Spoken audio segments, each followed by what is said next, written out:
So leo kwenye Senate kuna drama ambayo ilijitokeza kati ya Cherargei na Sifuna. Na Sifuna anamwambia Cherargei au anamuuliza tu kwa nini wewe haujabebwa.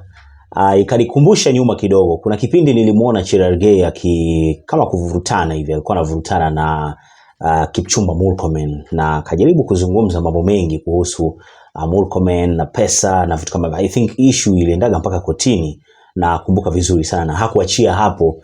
Cherargei nakumbuka mpaka akaita vyombo vya habari akazungumza mambo mengi sana kuhusu Cherargei, kitu ambacho kilikuwa kinaonekana kama kuanika serikali ambayo yeye anakuwa miongoni mwa watu ambao wako ndani, but ilikuwa ni vita kati yake na Murkomen. Lakini pia Mr. Cherargei kidogo mahusiano yake na William Samoei Ruto hayajakuwa kubwa vile, kwa sababu hata nakumbuka juzi kati hapa Rigathi Gachagua alikuwa kimya, and kwao kule Nyeri akaenda kanisani, na miongoni mwa watu ambao walitembea na yeye ni Cherargei.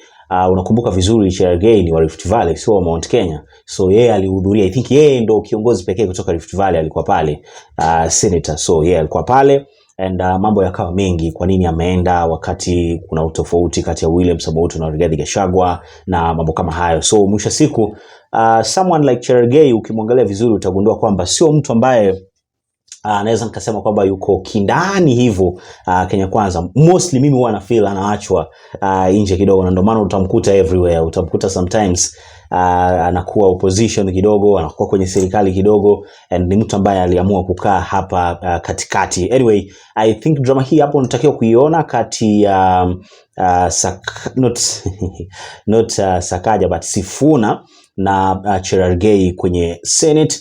Tazama mwanzo mwisho, lakini ukimaliza subscribe ili uendelee kupata taarifa nyingi na mpya kila wakati. Bye bye. This committee, as you know, the committee is chaired by a former classmate of mine, Honorable Speaker, and it is such bold decisions that make me proud of being a member of this House, that we can look at legislation objectively and say we have issues with this proposed legislation and that we cannot support it. In fact, some of us have taken a position on previous legislation that has been sponsored to this House or originated from the National Assembly, that if a bill is unconstitutional, you should not even entertain the thought of subjecting it to a third reading where you then introduce amendments, because our position in the minority is that you cannot introduce any amendments to breathe life into an unconstitutional bill, and that an unconstitutional bill should be dealt with forthright from the beginning as an unconstitutional bill. So, Honorable Speaker, I see the members of this committee here are people that I would take their position very seriously. I see that Senator Catherine Muma is a member here, Senator Veronica Maina, and of course Andrew Omtata Okoiti, people whose advice on the constitutionality or otherwise of any piece of legislation I take very seriously. Honorable Speaker, there are 3 or 4 examples that I wanted to give, and I saw that the chair of the committee himself ran us through as a House some of those unconstitutional provisions, and this is what led to the conclusion by the committee that we as a House cannot abide by some of these proposals. But I want to challenge the committee that after we reject this bill, I think one of the problems we allow ourselves to get into, Honorable Speaker, is to allow such bills to originate from the National Assembly. How do they beat us to originating such legislation? In the historical relationship between these two houses, the Senate has always complained of being the one that is being sidelined, the one that is being undermined at every turn. Then if we are going to have legislation to repair that relationship, we as the wearer of the shoe, honestly, Honorable Chair, should be the ones originating the legislation that we believe will cure this particular problem. And I know that a bill originating from this House to cure this relationship would be far much purer, because we are motivated in this House by the desire to see these constitutional institutions working and nothing else. I would trust this House to prescribe the medicine to this problem than any other place. So, Honorable Chair, even as we argue for the rejection of this bill, even as we reject this bill, I would very much challenge the members of the JLAC committee to, with haste, put out our own version of a bill to guide the relationships between these two houses. It's unfortunate that the leader of majority is not in the house with us today. Honorable Cheruyot is somebody who has walked this journey of the relationship of these two houses, including the interpretation of Article 110, the matter that is before the Supreme Court, and what needs to be done. And he has cautioned us that during debate of this matter, we should not make it as if the entire National Assembly is in fact at odds with the Senate. And the best example, Honorable Speaker, was during the debate on the Division of Revenue Bill that was passed by this House, where it was clear that, in fact, it is only a small section of members of the National Assembly who think that everything should be perceived through the lenses of conflict between these two houses. But a vast majority of the members of the National Assembly, and you will see this demonstrated, Honorable Speaker, when we go to mediation over the Division of Revenue Bill, there are people who actually believe in devolution and making sure that these institutions of devolution, including the Senate, work.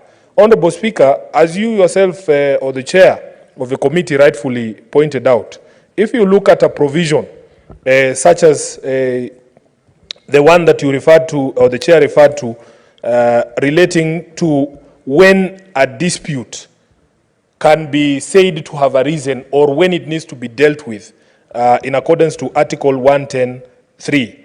Honorable Speaker, Section 6 of that bill wants to rewrite Article 110(3) of the Constitution, because the wording of Article 110(3), and I have my copy of the Constitution here, presupposes that any dispute will be dealt with prior to any of the bills being introduced in any or either of the houses.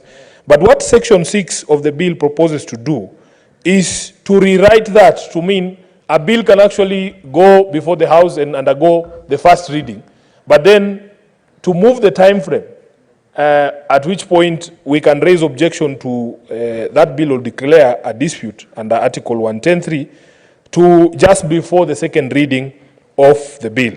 Because, Mr. Speaker, the resolution of those questions needs to happen jointly and in the language of the Constitution under Article 110(3) before either House considers a bill.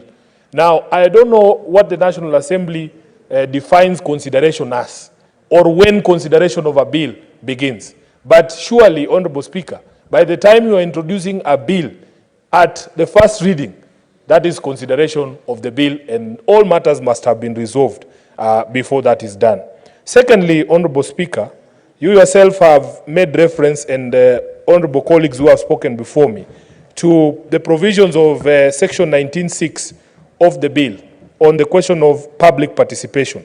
Again, Honorable Speaker, under Article 118 of the Constitution on public access and participation, there is a requirement, Honorable Speaker, that every single piece of legislation that is being considered by either House go through public participation. In fact, my argument, Honorable Speaker, is it doesn't matter where this bill originates.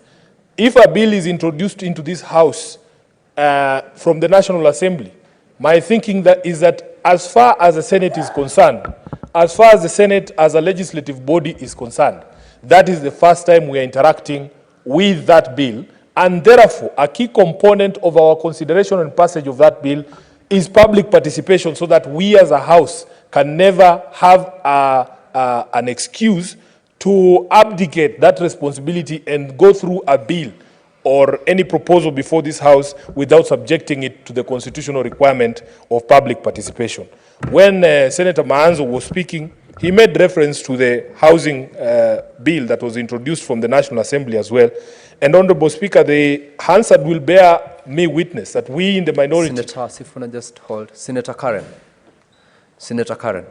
the chair earlier on cautioned you against what you're doing. You're out of order. Proceed, Senator Sifuna.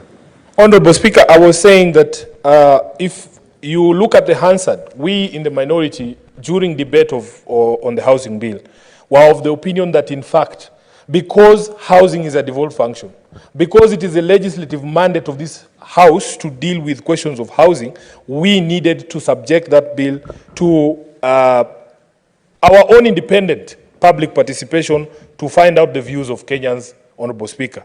And the word of caution, of course, results from the fact that previously we have seen very shambolic so-called public participations before the National Assembly.